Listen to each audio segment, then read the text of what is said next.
section of what we call a Parisian-style Renaissance palace, and this would be built upon Catherine de' Medici. His widow, after a jousting accident, would build the Tuileries Palace. And the Tuileries Palace, you can see there on the left-hand side of your screens outside the wall, that serves as an objective. That serves as something which future kings would approach. They would build out these wings to meet, notably Henry IV, you can see there. And then as time goes on, before Versailles, very importantly, Louis XIV, and we'll be going to see some of the interiors that Louis put in there, Louis XIV would build this into quite a stately home for himself, quite the palace there. Now, abruptly, the time of the Bourbons would come to the end. The French Revolution comes through, and what is this very much a palatial complex becomes the domain of the people. Later on, we lose the kings, but we do gain an emperor. Equally awful for some French there.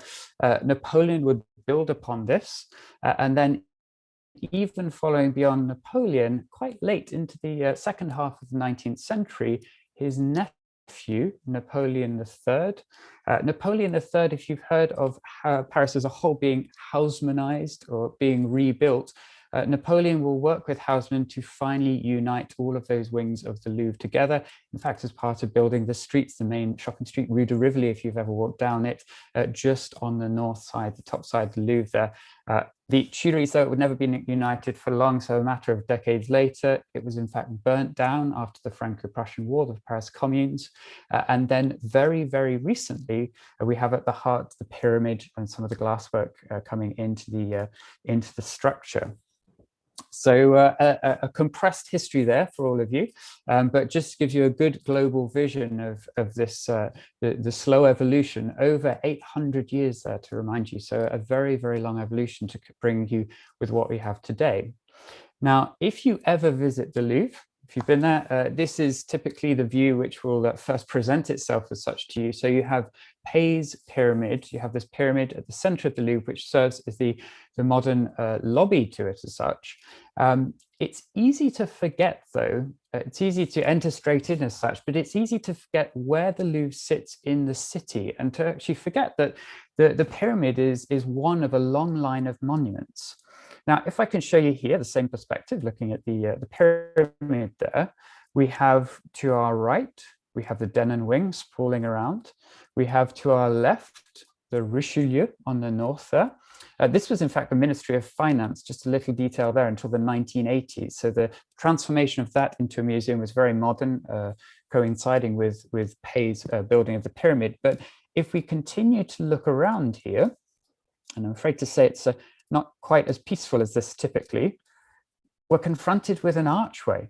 We're confronted with an Arc de Triomphe, as we have here. And if we zoom in a little way on that, excuse me a second, there we go.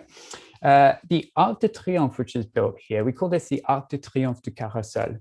And the Arc de Triomphe de Carrousel is built by Napoleon like the other Arc de Triomphe de Carrousel on a line.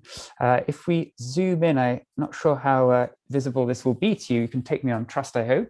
And under the archway, which is on the right-hand side there, we see the line extending through the Tuileries, would have been the Tuileries Palace at that time, now the gardens. We have the obelisk in the center of the Place de la Concorde, marking the point where the king's head would roll.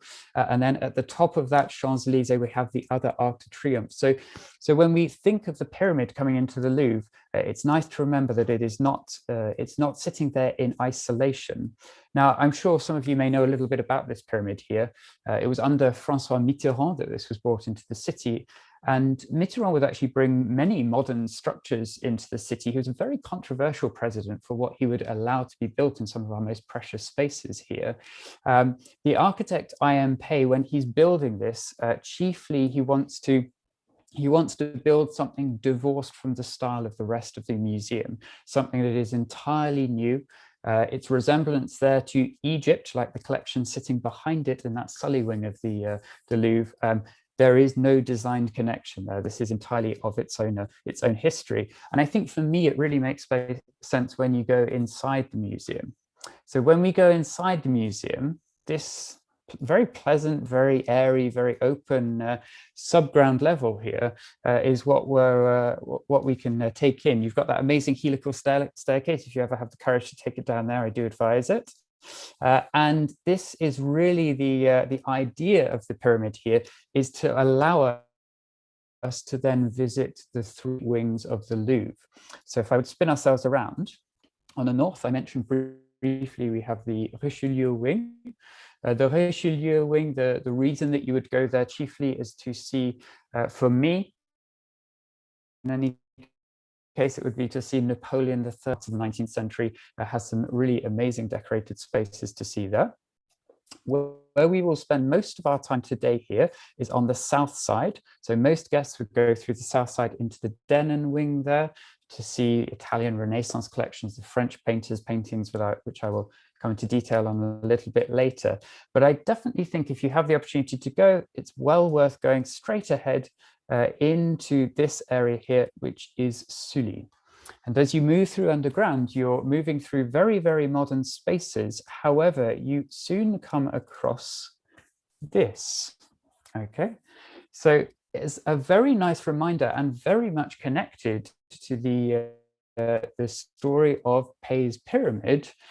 When the works were being done to install the pyramid, when spaces underground were being organized, the history of the first castle was understood here, but it wasn't quite understood quite how perfectly intact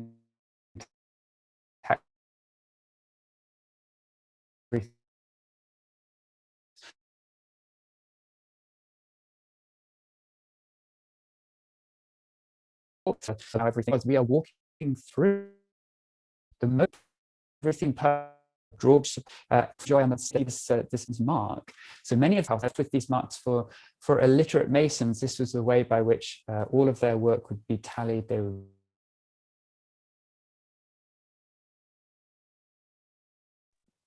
so. Okay, I'm back. Have you got me there? Yeah. So, Will, it was breaking up a little bit when you were starting to talk about the foundations of the Louvre. So okay, maybe you can start again from there. I have had like few messages about this. Is it okay? Not a problem. Problem there. It's fine. Screen share. Okay, good. Thank you for your messages. Okay. I do apologize for that, everyone. So yes, as I was saying, so this medieval section that you can see there, as you move through the space, excuse me. So as you move through the space, you have the opportunity to walk around this moat. On the right-hand side, you have these mason marks all over. Those literate masons can see that of that moat. And then you'll find yourselves eventually at the very, very heart of that old fortress. In front here on the left-hand side, the image is actually the foundations of the dungeon sitting right here. And it's interesting to place ourselves in time. Castle Keep was built in the year 1200. Hello, everyone. Oh, very good. Just to check, you've still got me there? Yes, well, it's a little bit. Good. And you can go back to taking us back in time. How is your internet connection? Is it good? Steady? In fact, I'm going to change internet connections. I've got a second chance here. Just I'm going to change over to that. Maybe it may be a little more stable for you. Just a second.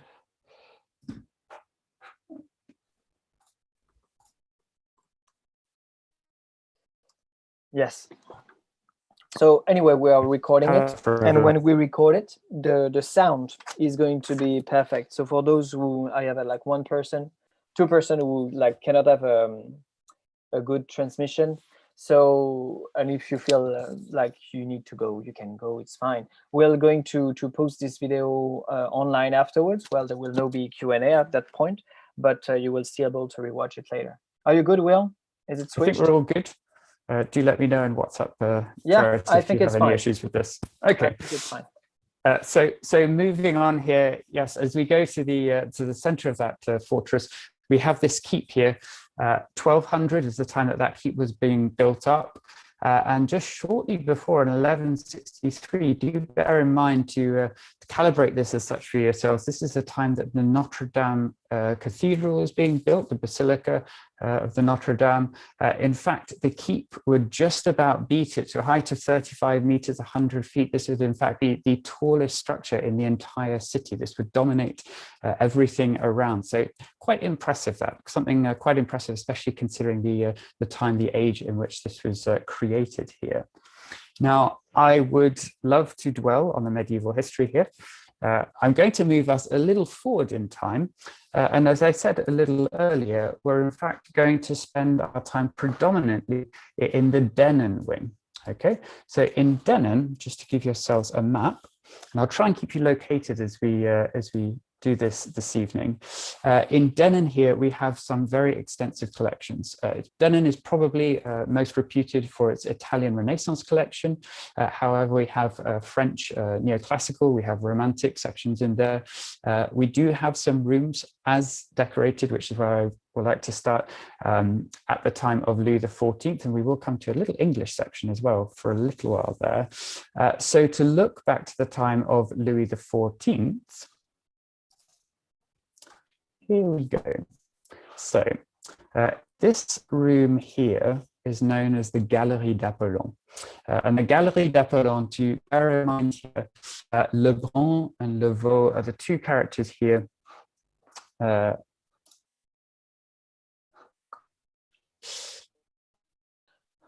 Just excuse me a second. Yes, everybody. It's actually very good. We are reaching the maximum capacity of our Zoom. We have almost 98 people watching at the same time, which is amazing. And maybe I would like everybody, on the advice of someone, Louise, thank you very much. Maybe we're going to turn off our cameras now and try to turn it back on when during the Q&A session, so that actually the transmission is going to be way better during the tour. Thank you very much to all to turn off your cameras. Thank you very much. Will, it's your turn. Thank you very much there, Ferret.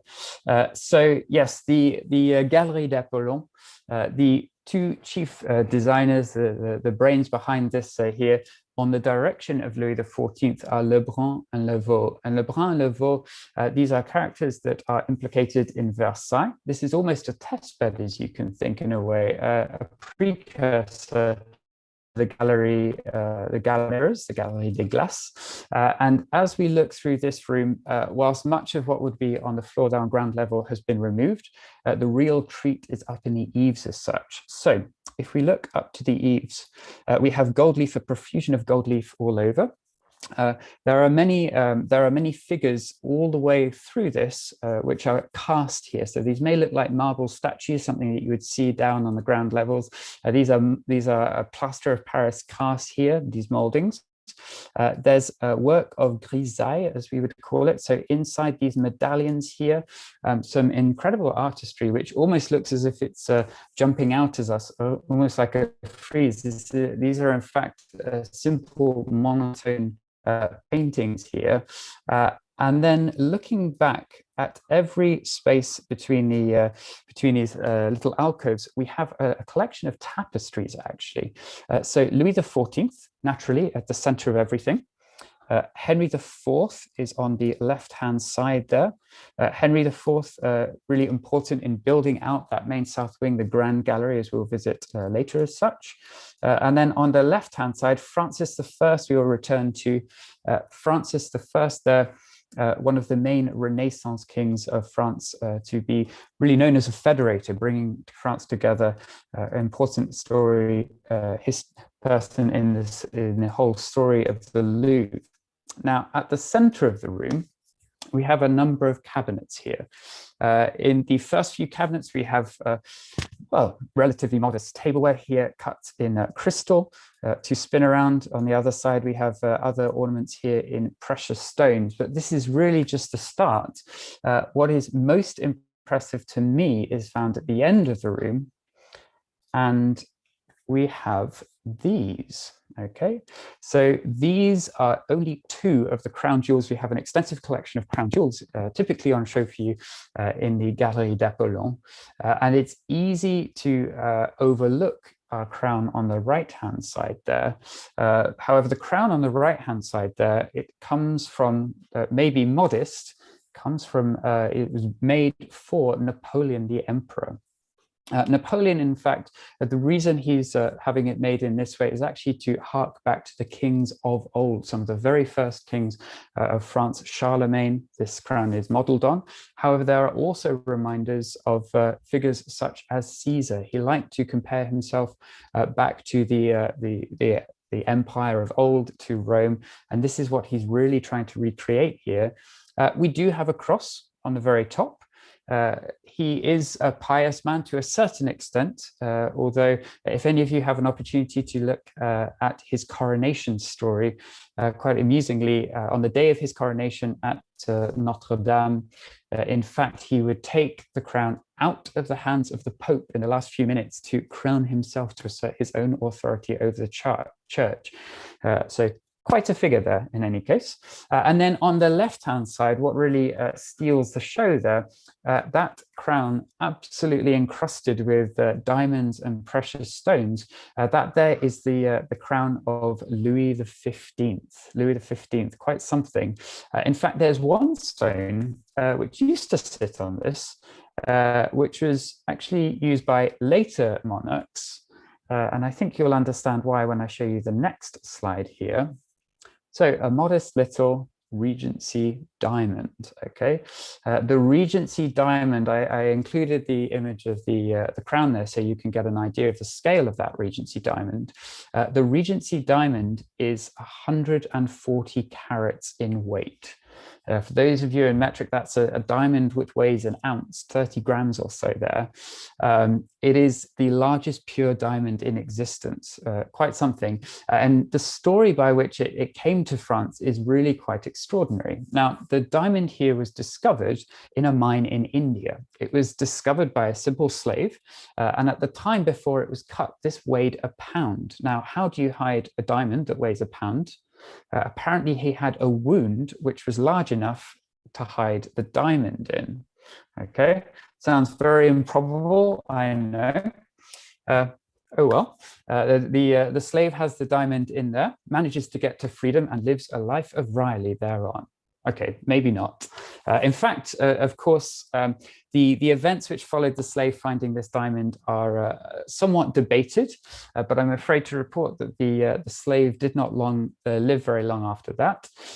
He had this diamond taken from him. It was soon in the possession of an English captain, being in India, passes through an Indian diamond merchant, and then in some way, again disputed, the diamond finds its way through to the hands of the governor of Madras, a certain Thomas Pitt.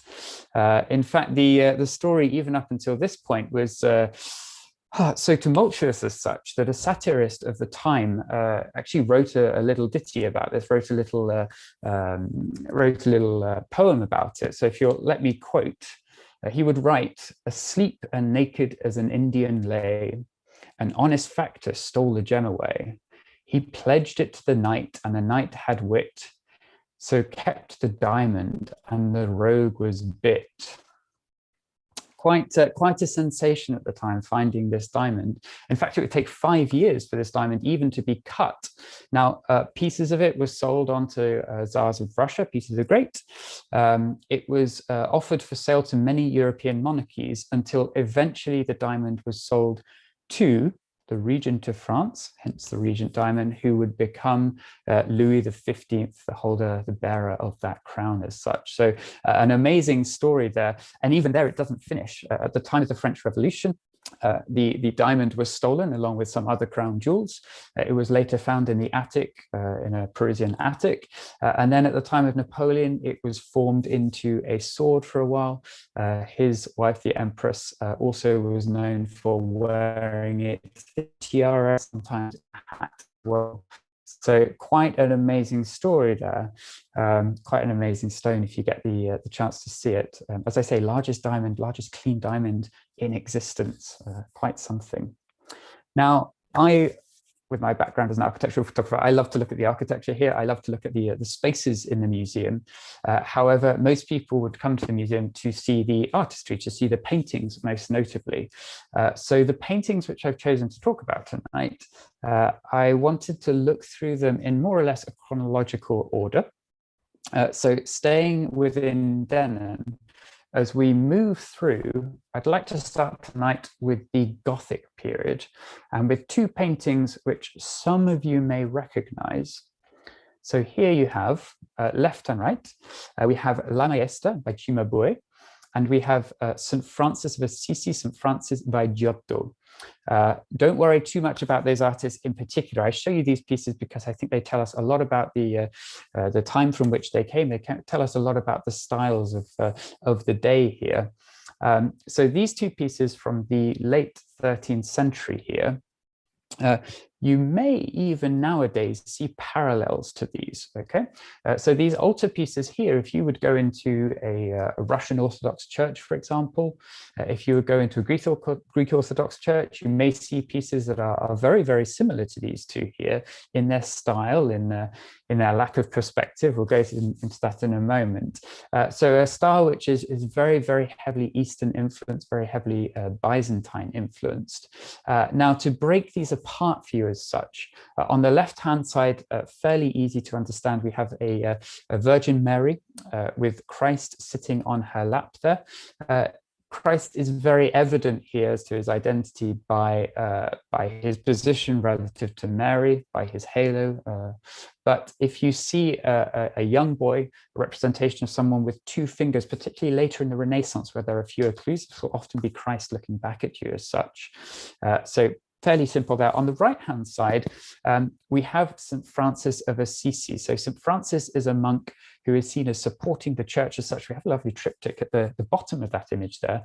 He's seen as supporting the church. However, he would be visited by Christ, bearing his hands there to Christ, looking a little bit like an angel there, but Christ is transmitting the stomata to him, to his hands and feet, the sign that he should go on and part ways with the church. He would then lead out his own division of the church there. So both of these pieces here, they are there to tell a story. They're there to honor the people depicted within them. As far as what we would see with a modern eye almost as flaws, we have to, when we're looking at these pieces, we have to be aware that yes, we have some very, very strange perspective in these pieces. When you look at the angels, for example, in La Maestra on the left-hand side, they are stacked one upon each other. I do enjoy Christ there, almost has the body of a man until you see the scale which he sits there against Mary in particular. On the right-hand side, what was lacking with La Maestra, we have a natural landscape here. We almost don't notice, but Mary and her angels are sitting in a void. So we do have a natural landscape on the right-hand side there, but again, the perspective is quite peculiar in a way. St. Francis is 2 stories high if you compare him to the chapels right and left. But as I say, these pieces here, the modern kind of realism that we would look for nowadays, the realism, the naturalism that was sought in Greek and Roman times, perhaps in sculpture, is absent but unimportant. You'll notice as well the expressions that all of these figures have on their faces, very, very muted, very kind of withheld. Okay, the church dominates. This is the situation in Europe in that 13th century. Now, moving later on, as we move through the museum, the most impressive space in terms of its simple size is the Grand Gallery. You can see this gentleman here preparing it for you. He has 1,500 feet almost of parquet, Parisian parquet, to prepare for you. It is quite something, the Grand Gallery, and held on the walls here, predominantly the Italian Renaissance pieces. You can see here what it would have looked like in the middle of the 19th century. It's not quite as full of walls as that. I think I quite enjoy it myself. But we have this amazing Italian Renaissance collection. And the artist which I decided to present to you is Leonardo da Vinci. However, the work that I wanted to present to you is not necessarily what you would expect, but I have to say one of my personal favorites of his. So here is La Belle Ferronnière. And I'm going to pause here for 2 seconds on this lovely picture. Apparently there is a setting that has frozen. Can everybody see all the pictures? Is it fine? Is the screen sharing still okay? 1, 2 messages should be fine. Yeah, okay. Fine. Good. So we can start again. Let's go. Let's go on it. Sorry, I do apologize that there may be a brief little delay there. Do not hesitate, Ferret, to jump in case I lose you guys again now. So yes, the Belle Ferronnière. And when we talk about Da Vinci, obviously parallels have to be drawn to another painting. Probably expect this one. So the Mona Lisa. Now, the differences and similarities between these two, the Belle Ferronnière comes earlier than the Mona Lisa, early in Da Vinci's time. The date which is attributed to this painting here is 1490 to 1499. Now, admittedly, that is a fairly wide window. You will come to understand why in a brief minute as such, whereas the Mona Lisa comes a little bit later on the right-hand side there. The Mona Lisa from 1503 is the date which is again attributed to that. These are both of Da Vinci's studio, Da Vinci's atelier as such. Why do I say that? For many pieces that Da Vinci would produce, there is debate about how much of any one image comes from his hand exactly, just from himself. Many of the understudies that he had working for him would complete less important sections of the image here, which may be why we have a slight difference between those two there. On the left there, we see the image of the Belle Ferronnière is painted very much in the way that contemporary artists of Da Vinci's would paint. There's almost invisible brushstrokes, although we have real contrast in this in a way that we don't see in the Mona Lisa on the right. In fact, by the time that Da Vinci was painting the Mona Lisa and many other of his works, we talk about sfumate. Sfumate is an interesting technique that Da Vinci employed.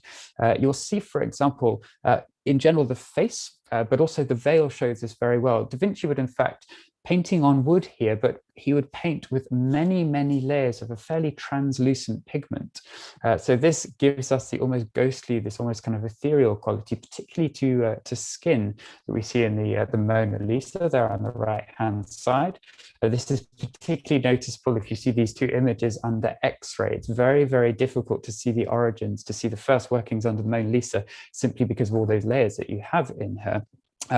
For me, there's a comparison which can be made to another image, another work actually. So I'm not sure if there are any Brits amongst us tonight, but the image on the right-hand side there is from the UK. The image there is Anne Boleyn. So this is the second wife of Henry VIII. And I think you will hopefully agree, there's a real similarity between these two here in many, many ways. Da Vinci was very much influenced by many of the Flemish painters. The Flemish painters of the time, they painted a dark background in the back here. We see common to both of these works. And you have a very fair complexion. This was the fashion of the day to show this fair complexion, really accentuated by that dark background. In fact, that also is given a name. So we call this chiaroscuro as a technique there. Very similar dress, and everywhere this square cut top, similar falling necklaces there, similar way that the hair is centrally parted, and there's many, many similarities between the two of them. We see this kind of commonality of European styles. Now, the portrait of Anne Boleyn is a reproduction. The original no longer exists, but they are very common and very similar in dates there, those two. So an interesting girl. I've talked a lot about how she looks, but the big question really is, who is this maiden? Okay, who is this girl here? And in fact, one of the reasons that I wanted to talk to you about the Belle Ferronnière is because, believe it or not, in the time of, well, in the 19th century, in a time that we call the Restoration in France, in the 19th century, the Belle Ferronnière was the Mona Lisa of its era. The Mona Lisa, you may know, in fact, the Mona Lisa was stolen briefly in its history. In the beginning of the 20th century, it was stolen by a janitor, kept in a Parisian apartment. It was gone for a little more than a year. And in fact, that brought the Mona Lisa to great publicity, to great fame, in a way that it had not had before that date. So in the Restoration, in fact, the Belle Ferronnière was very well known because she was thought to be a representation of a mistress of a king. Okay, so here we have Francis I. Francis is depicted, you can see there in the two engravings which come from the mid-19th century. And chronologically as such, above, we see Francis, somewhat disinterested, reading a book. Kind of funny to me, reading a book as he has his fair lady sitting on his knee there. It's actually Da Vinci that you can see. This is supposed to enact the creation of that very, very famous portrait, the Belle Ferronnière. Now, below that, we see a few years later, Francis I, in fact, he brought Da Vinci to France in the last few years of his life. Da Vinci passes away. So this is what we see represented here with the cross.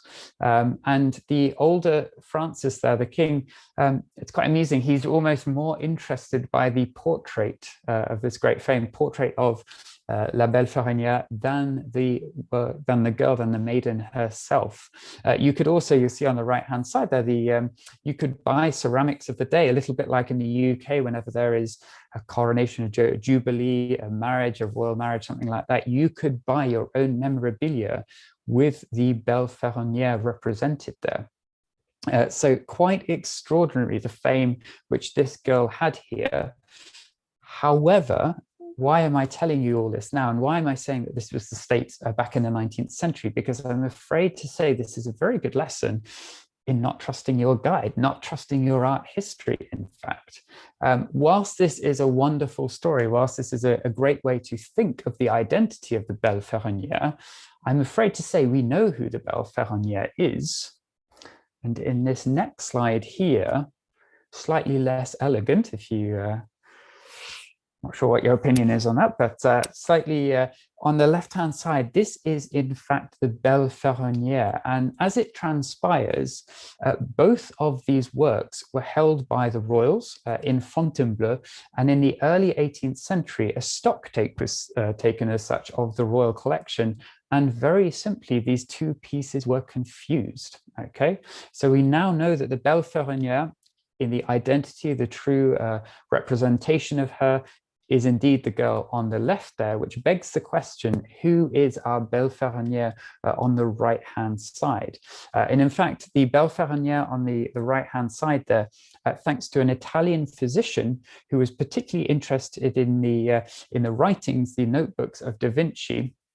With those notebooks in France, he understood after years and years of reading through those notebooks that Da Vinci, in fact, in the 1490s, was working for a particular Spanish duke for representing his, again, a mistress. Of course, it's the Renaissance, lots of images of mistresses.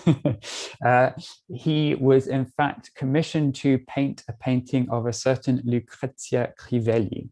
So we now deduce that the Belle Ferronnière, in fact, is the Belle Ferronnière. This is who we have. This is who we have there. Excuse me, just a second. So quite an interesting story there. The Belle Ferronnière, do see if you can find her. So up until this point here, we've been in the main section of the Denon Wing.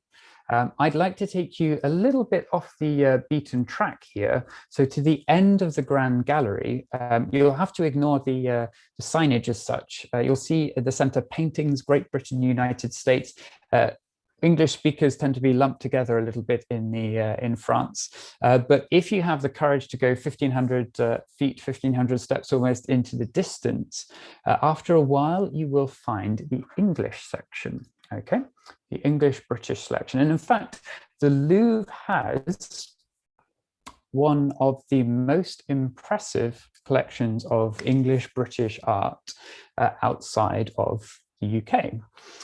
And it's interesting when we look at these. So the heyday, the real prime time for English artistry is really, we talk of Georgian and Victorian times. 4 kings by the name of George in succession, 1 to 4, and then Victoria herself, one of the longest reigning British monarch. At that time, and returning to Anne Boleyn, thanks to Henry VIII, and his wish to divorce his first wife, yet still not be excommunicated, yet still access heaven, Henry VIII cleaves off the English church from the Catholic church, which means that in the UK, at a time when Europe is still fairly concentrated on, yes, nobility, yes, the kings of the time, but also religious art, the UK and England, we have far, far less of that connection. So in the UK, there are really particular themes dominating here. We see it very well represented here on the left and right. We have portraiture, a portraiture of lesser nobles, and in many cases, just simply wealthy individuals, wealthy families, but also groups of people. This is something that we don't see in Europe. We see many portraits, many images, collections of children. We have school groups as such, so quite an interesting mix there. We also get, and this is an artist who is represented in the Louvre, Arthur Devis. This particular painting here, if any of you find yourselves in Connecticut, the Yale Center for British Art, this really typifies the painting of groups that is coming out of the UK at the time. Nothing more awkward than those that family sitting there, but we have a really fascinating window into their lives. We see their private spaces as they would be occupied, although they do show off to us. You'll see a sextant in the background. There's a telescope as well, but we see what they are interested in art as well. We see their interest in landscape. You'll see in the rear between the alcove there and above the fireplace. And in fact, it is landscape works which I would like to dwell on for you this evening a little. So these two pieces here in the collection are from 2 great British painters which are probably 2 of the most respected, most well appreciated British painters in existence. In the early 19th century, both of these painters highly active. So on the left-hand side, we have Constable, and on the right-hand side there, we have William Turner, J.M. William Turner. Now, I show these to you because these represent a break from the traditional style. Constable on the left-hand side there, Constable is a man coming from a very, very wealthy family, a family of industrialists. And he, in breaking in style from the paintings of the day, he was not supported by his family. Okay, when he went to approach the Royal Academy with his works, for many, many years, he was beaten back. And he was beaten back because really established by the French, the Royal Academy considered landscape to be images like this. Okay, so 150 years before Constable was painted, but really setting a standard in landscape painting, this Claude Lorraine image here is the epitome of landscape, in that we have an open space, we have an open landscape here. However, we fill it with objects, we fill it with people, we fill it with the technologies of the day. We have the port scene here with those ships coming in on the right-hand side. But most importantly, a landscape painting is not a landscape painting unless you have classical ruins on this, or at least neoclassical inspired buildings. You'll see the columns, you'll see the figure. There's a carving and a sculpture in the round on the left-hand side on the first floor there. And this is what the landscape painters of the day were expected to paint. Now, if I go back here to compare the two, the painting on the left is the south of the UK. The painting there is Dorset. This is, in fact, from his honeymoon. He spent 6 weeks there on honeymoon, lucky man. And when you see this painting on the left, if we see what is vacant there, if we see what is not present, we have 2 figures in the foreground. We can almost, we struggle to make them out almost, but we have no classical ruins. Okay, we have no heroes, no heroines. And in fact, upon leaving the Royal Academy, having kind of been rebuffed with his presentation to them, he in fact would say to them, he would say that they prefer the shaggy posterior of a satyr to the true feeling of nature as it is. Okay, now Dorset, as wonderful as it is, definitely no heroes, no heroines, no satyrs. It's where I come from. It's nothing like this. Constable wants to show nature as it is, but it's also a question of style. The way in which he paints is very rough, very scraggy, if you like.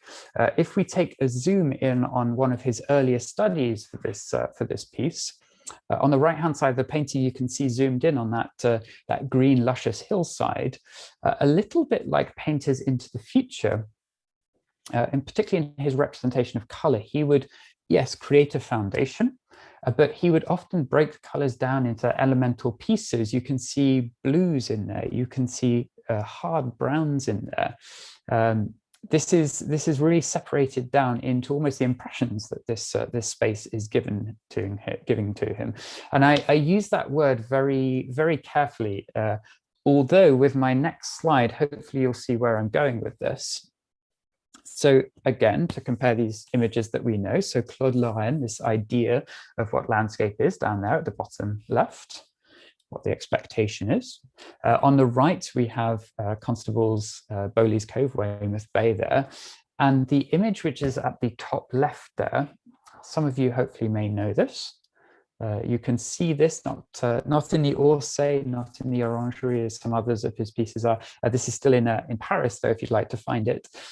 This is Sunrise by Monet, created in 1872. This is one of the first Impressionist painting as it is considered to be.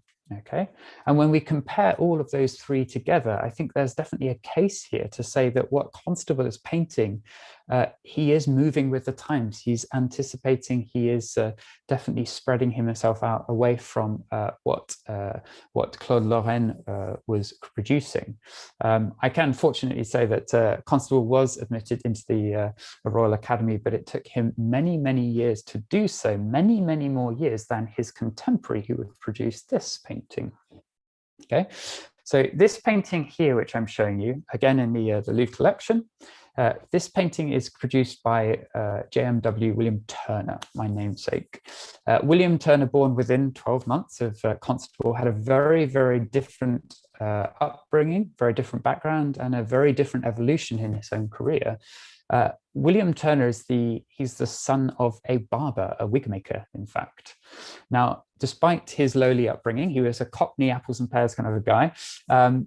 His talent was very evident. I'm not sure what you would think of this piece here, but to many, this cried out as someone who had a real talent. By the age of 11, he was already working on his first commission. A couple of years later, he was working for an architect, doing topographical views, scientific studies almost.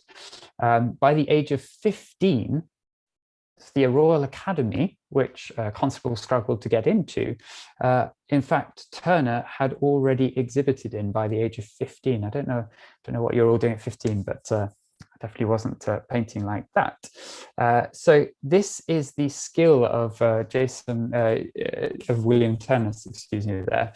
And again, I would like to return to our two paintings from before. So Claude Lorraine on the bottom left, and again, Monet's 72 first Impressionist painting there. Now the image here from Turner on the right, that is coming from a little bit later on in time, mid-19th century here. But again, you can see a very nice evolution here through in what is considered landscape painting. In fact, I should say William Turner, this is not something you can quite see in the Louvre, repeatedly, time and time again, this depiction here of the old Temeraire ship that would fight as Nelson's navy here against the French. This is actually repeatedly voted England's or the UK's favorite painting here, but an incredible work all the same.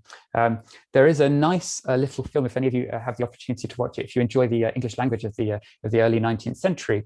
The two painters here, Constable on the right and William Turner on the left-hand side, bitter enemies throughout their entire existences almost. Turner was also very, very famous for being able to finish a painting on what we call varnishing day. So the varnishing day is in fact the last day when paintings are prepared finally before they are shown. Constable would finish off his work, leave the room very, very briefly, and Turner had a painting which should be in contention but was seen as a little bit boring.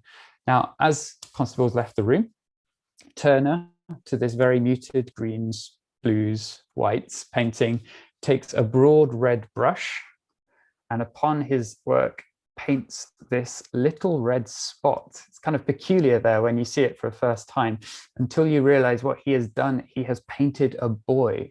He has put the subject in the center of his image. And though that may seem quite innocuous to us, apparently when Constable came back into the room, he would exclaim, he would shout at the top of his voice, "He has been here and he has fired a gun."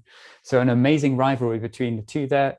If you're wondering, of course, Turner with his boy would win the Salon of 1832. So yeah, an incredible rivalry between the two there. So British paintings, English paintings, don't worry, I won't dwell too much on that. I'm going to bring you back to France for our last painting of this evening. And I'm going to walk us back through the Grand Gallery as such. Again, still in the Denon Wing here, we have two rooms, which are known as the Red Rooms, the Salle Rouge.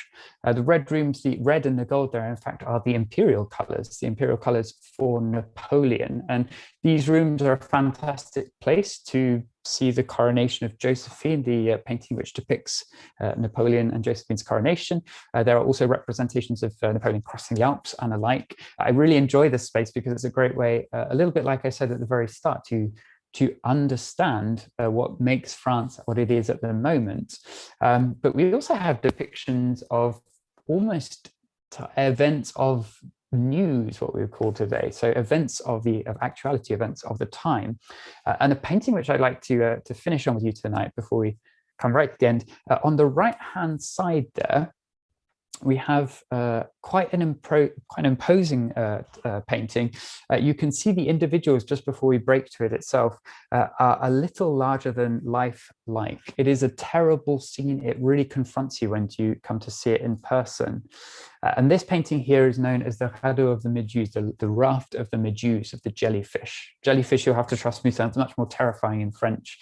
The Raft of the Medusa here, I chose it actually because this is painted in exactly the same time as Constable's representation of Weymouth Bay, okay?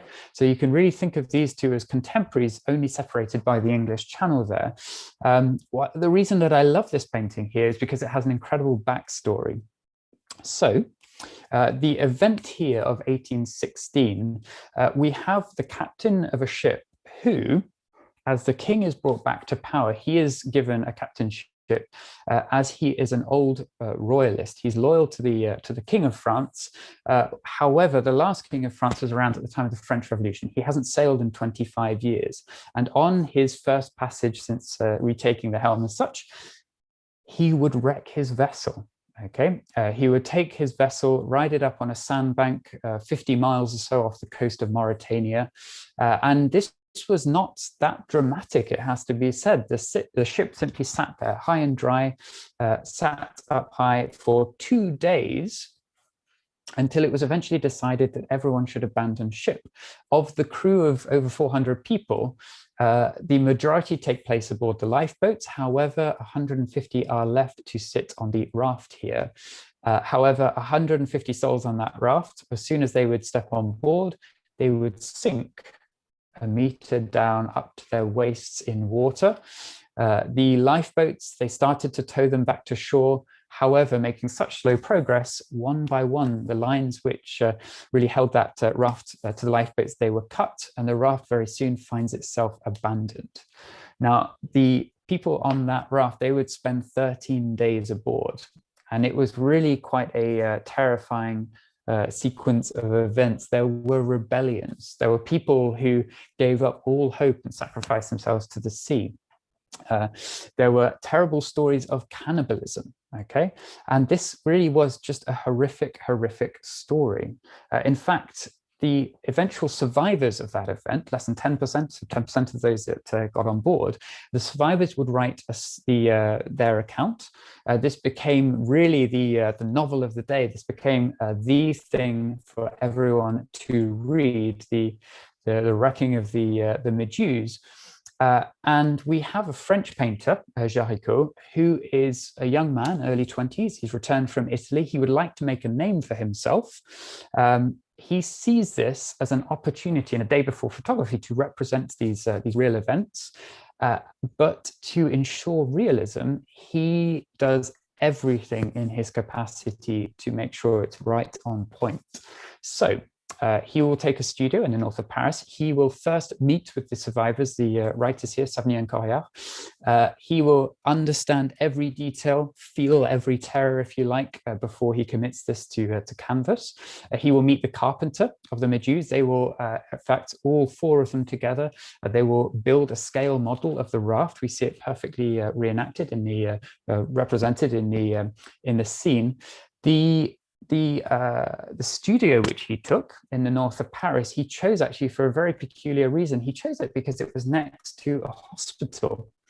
And like the medical students of the day, and I do apologize to some of you for the next slide, like the medical students of the day, he would take limbs with him home from the hospitals so that he could study them. His studies, paintings here, you can see he was very well known for having a pile of limbs under his bed. The head on the right hand side there. In fact, he was known amongst his neighbors to have left this head for several weeks in the sun to study the changing tones on its face. So really quite gruesome. At the top right-hand side there, you'll see this outstretched hand, which I would argue is really quite perfectly represented, maybe thanks to his attention to detail here in the final image that you can see here. He also spent a long time assembling different sketches of this to really work on the structure of the painting. So as we see, the painting here is really divided into two pyramids. A little bit difficult to see when you have those pyramids stretched over. So just to remove them for a second. So the pyramid on the left-hand side, the mast held up by those guy lines, perfectly held in by the beams on the bottom. The pyramid on the right-hand side, you can see there again, is the pyramid of the men there. The pyramid of the men going from the dead at the bottom, moving through the desperate, all the way up to the individual right at the top bearing this cloth holding this flag. He's jubilant, he's joyous, because in fact, if you are there in person, you have to take me on trust perhaps, but in fact, you can see very small painted onto the horizon there of the 13th day, you see the sail of the Argus, the vessel that would save them there. So an incredible work, and really unprecedented in a time that we thought no images of actual events of actuality, events of the news. This made a real impression on the people of the Salon of 1819. Of course, this was a little too close to the bone for a new monarchy, and of course it was actually hidden away for many years until it came back out for us to see today. So yeah, quite terrifying, quite something quite incredible there. Just a second, there we go. So quite something there.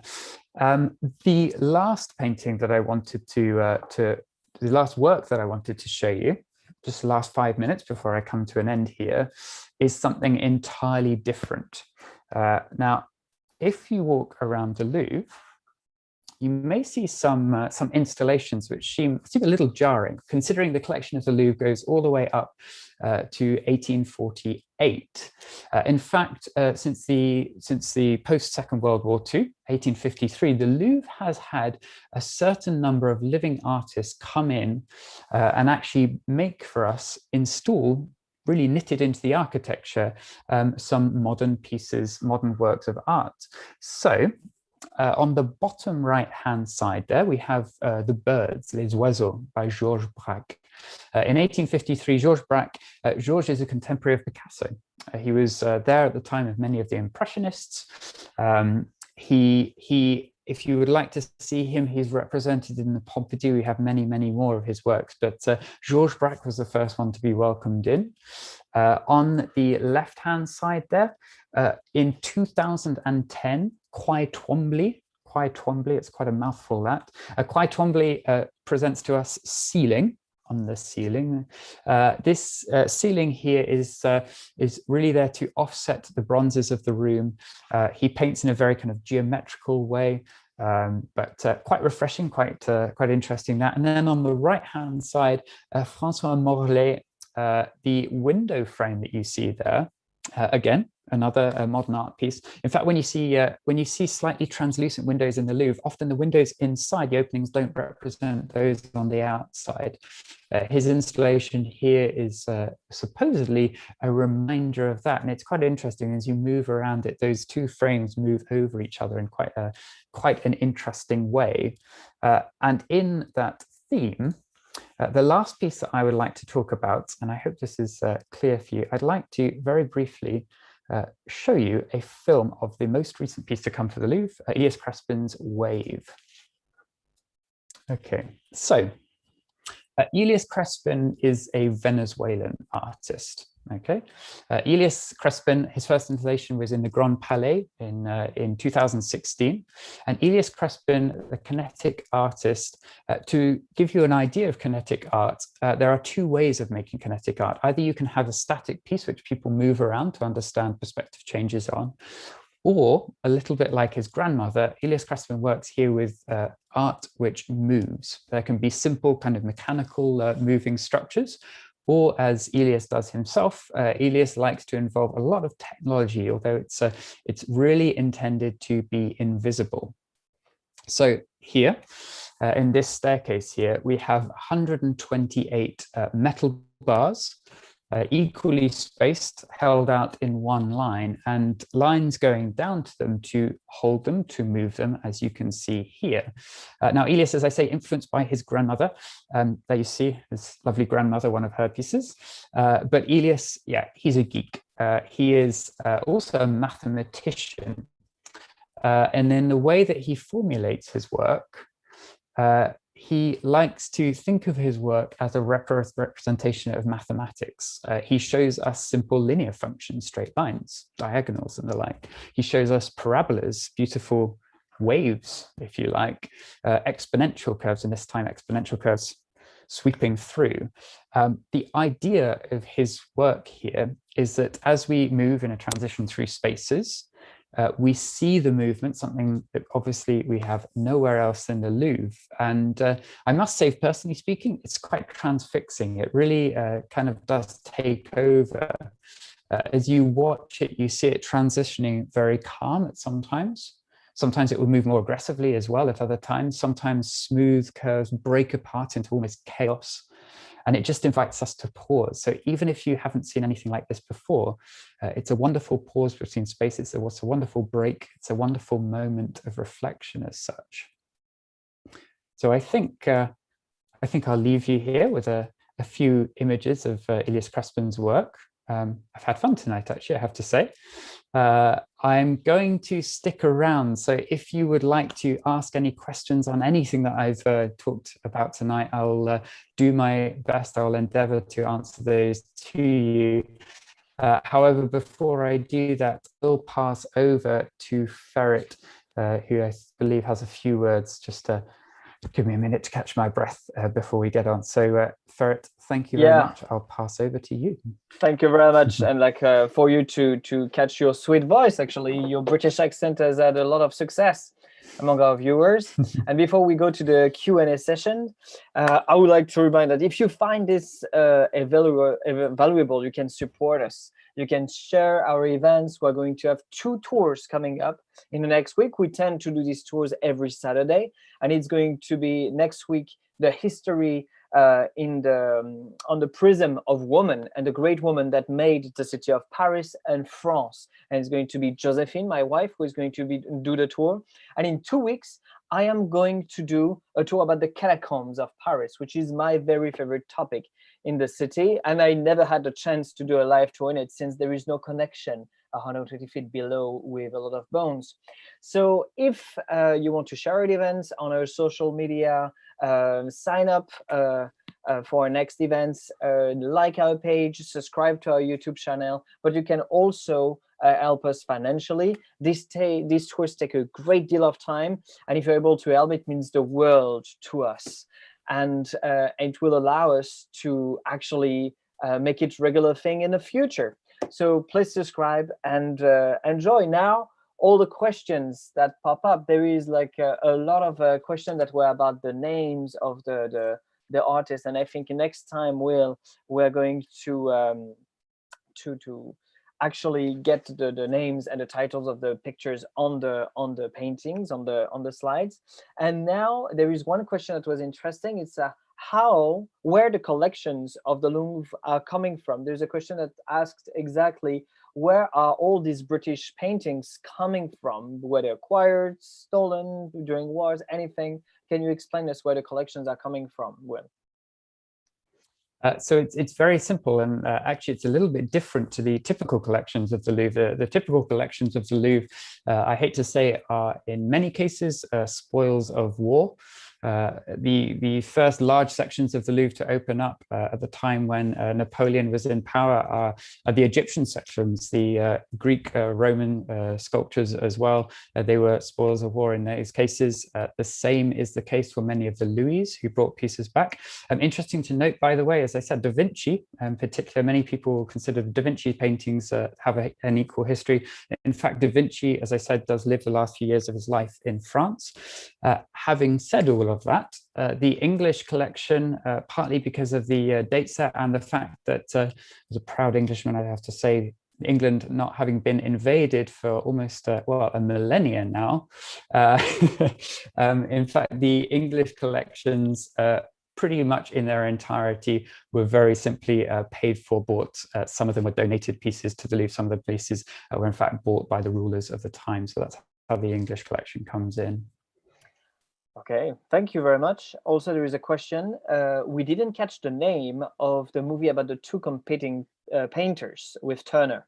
Can you give us that name? Yes, it's a very, very simple one. It is a wonderful movie. It's, as I say, a really interesting voyage in the English language. I think you'll find any of you that are even native English speakers will find it quite fun. But very simply, yes, the name of that film is Mr. Turner. Okay, so Mr. Turner, then. It's going to be, hey, Mr. Turner. Turner with the R, sorry. And there is a question, who was Elias' grandmother? Was she special? Or it was just his grandmother? She is and my Venezuelan is not so strong. Goja, Goga, I believe she is. I would have to look that up. But as soon as you look up Elias Crespin, she is, in many accounts of his life, she is very soon noted as an influence of him. Goja is her name there. Okay, and so yes, it seems all. There is some people that really like the pyramid that you put on the raft of the Medusa. Maybe we can do that more as well. And there was a recommendation. Someone asks for a recommendation of books on the history of the Louvre, either in French or in English, and especially about the period of Catherine of Medici. Do you have any recommendation on the Renaissance period of the Louvre? I have to say on top of my I'm dropping that to you, but on top of my mind it's a bit hard because any books on the Louvre is like always trying to get a proper history of the construction of the Louvre, and it's always going to be chapters about it. But I will take the question. If you have something, we'll go for it. But I think it's something we have to look for in our notes. No, I don't have any particular. I don't have any particular suggestions. I'm afraid my research is a little bit here, there, and everywhere. But libraries at the moment are not the easiest things to access. I'm afraid. Don't know if any of you know here. We're in lockdown, in fact, at the moment here in France. There we go. Difficult to access. So, I think that's it. That's going to be it, Will. And thank you to all of you to have followed us for a good hour, an hour and 11 minutes.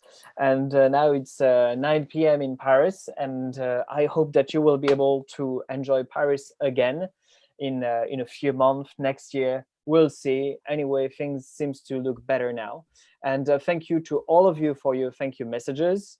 And I wish to see you next week on our tours on women history of Paris and France. So I let you say goodbye, Will, and then I quit the meeting. Yes, thank you, everyone. It's been a real privilege. Thanks to your comments. Thanks to your support, everyone. It's been a pleasure, and good night, everyone.